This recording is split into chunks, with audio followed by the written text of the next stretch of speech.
Bapak Ibu Saudara yang terkasih dalam Kristus Yesus, syukur kepada Allah yang memberikan kesempatan kepada kita hari ini untuk bersatu di dalam persekutuan yang Tuhan anugerahkan dalam kehidupan kita.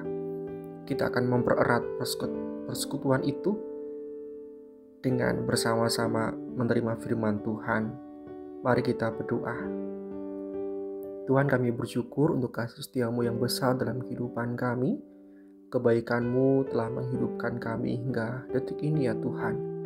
Kami percaya firman-Mu juga menghidupkan kami, bahkan mengarahkan kami pada kehidupan sejati dan kekal bersama dengan Tuhan kami Yesus Kristus. Kami siap untuk menerima firman-Mu. Demi Kristus kami berdoa. Amin. Firman Tuhan hari ini terambil dari 1 Korintus 8 ayat 12. 1 Korintus 8 ayat 12 beginilah bunyi firman Tuhan. Jika engkau secara demikian berdosa terhadap saudara-saudaramu dan melukai hati nurani mereka yang lemah, engkau pada hakikatnya berdosa terhadap Kristus.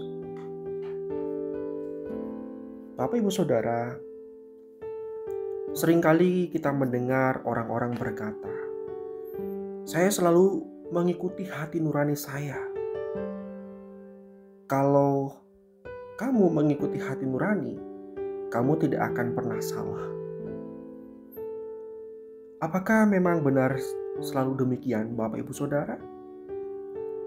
Kata hati nurani membutuhkan pemaknaan yang lebih dalam dan hati-hati di dalam kehidupan kita, Bapak Ibu Saudara. Dan kita perlu memahaminya secara tepat.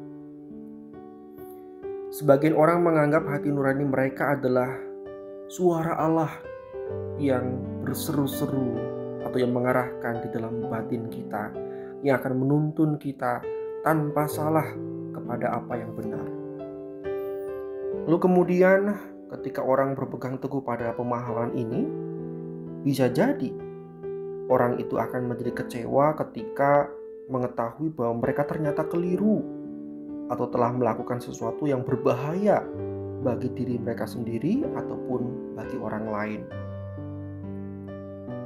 Apa sebenarnya hati nurani itu, Bapak Ibu Saudara? Hati nurani bisa kita mengerti sebagai perasaan wajar yang diberikan oleh Allah. Hati nurani adalah keyakinan batiniah tentang sesuatu yang benar dan salah. Jadi, kita sebagai manusia dilahirkan dengan perasaan wajar itu. Perasaan wajib melakukan apa yang benar dan menghindari yang salah. Ini kita terima, baik ketika kita lahir sebagai bayi dari orang tua Kristen, ataupun juga orang-orang yang tidak percaya kepada Kristus. Artinya semua manusia lahir dengan bawaan perasaan yang wajar ini atau hati nurani ini. Alkitab juga berbicara atau membicarakan tentang berbagai jenis hati nurani, Bapak Ibu Saudara. Seseorang dapat memiliki hati nurani yang lemah, hati nurani yang baik, hati nurani yang murni, hati nurani yang gelisah, atau hati nurani yang tertuduh. Bahkan hati nurani juga bisa dikatakan bebal.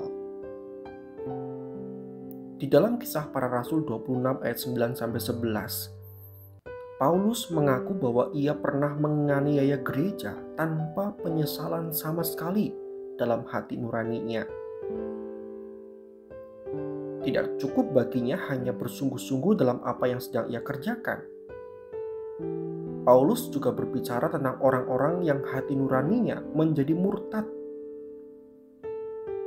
Di dalam Titus pasal yang pertama yang ke-15, Paulus juga berbicara tentang hati nurani yang cemar atau najis. Bapak Ibu Saudara, bacaan Alkitab hari ini 1 Korintus 8 ayat 12 menggambarkan bahwa hati nurani tidak dapat senantiasa dianggap sebagai suara Allah di dalam batin kita. Artinya, sebagai orang Kristen, sebagai orang percaya, kita tidak boleh beranggapan bahwa hati nurani kita sepenuhnya semata-mata karena kita telah percaya kepada Kristus sebagai Tuhan dan Juru Selamat kita, lalu otomatis hati nurani kita itu sebegitu murni, sebegitu kudus dan selalu merupakan suara daripada Allah. Melainkan Bapak Ibu Saudara, oleh karena hati nurani itu tadi dapat menjadi cemar, najis, jatuh rusak oleh karena dosa, maka kehidupan Kristen kita saat ini terkait dengan hati nurani itu harus dipandang sebagai suatu perjalanan dari pikiran daging menuju pikiran roh. Setiap kita, setiap hari harus berusaha menyerupai Yesus Kristus, baik dalam pikiran maupun perbuatan kita. Berpindah dari keinginan daging kepada keinginan roh. Roma 12 ayat 1 dan 2 mengajarkan kepada kita, Bapak Ibu Saudara, tentang perubahan akal budi. Hati nurani harus dididik dan didisiplin oleh pembaharuan pikiran kita, akal budi kita. Artinya hati nurani kita itu seharusnya senantiasa tunduk kepada kehendak Allah pada firman-Nya bagi hidup kita dan orang lain. Kita harus berusaha mengenal kehendak Tuhan dan tidak semata-mata mengikuti kata hati atau mengikuti perintah hati nurani kita. Galatia ayat 5 pasal 5 ayat 16 mengatakan bahwa kita harus berjalan dalam roh. Dan firman ini menegaskan kepada kita bahwa perjalanan sehari-hari kita seharusnya menjadi perjalanan iman dalam pimpinan Roh Kudus, sementara kita mengizinkan roh itu menuntun pikiran kita dan menentukan sikap serta tindakan kita. Dengan demikian Bapak Ibu Saudara, kita dapat mengembangkan hati nurani Kristen, hati nurani kita yang murni dan kudus itu dengan mempelajari firman Tuhan dan membiarkan kebenaran-kebenaran yang luar biasa dari Alkitab itu menetapkan isi hati nurani kita.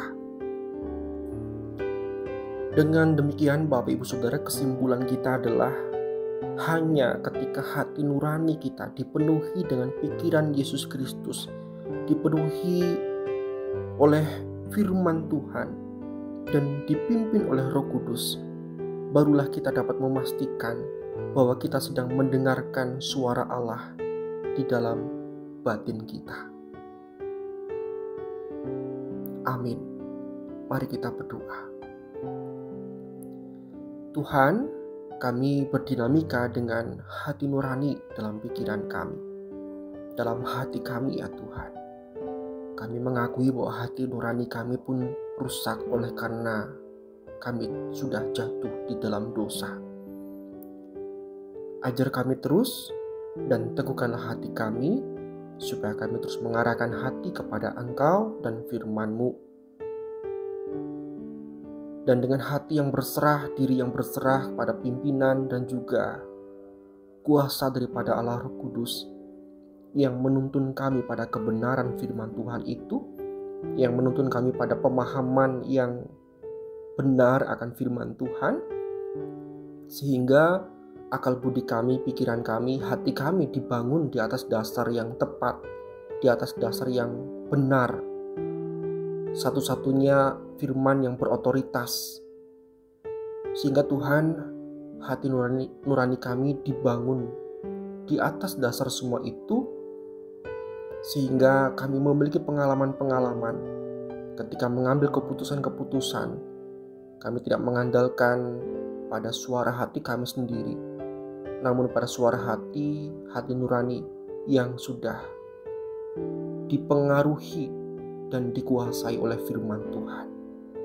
Kami percaya bahwa cara hidup yang demikian, kami akan menjadi berkat bagi banyak orang, dan hidup kami akan memuliakan Engkau Terima kasih Tuhan, kami mau belajar untuk mengarahkan hati kepada Engkau dan firman-Mu, supaya sepanjang hari ini, sepanjang minggu ini, hati nurani kami terbangun, dibangun, dibentuk, dan dikuasai oleh kuasa Roh Kudus dan firman Tuhan yang hidup.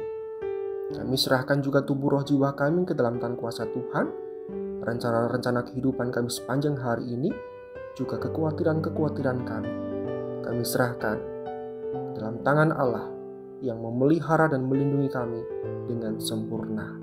Demi nama Tuhan Yesus Kristus, kami berdoa. Amin. Tuhan memberkati Bapak Ibu Saudara semua.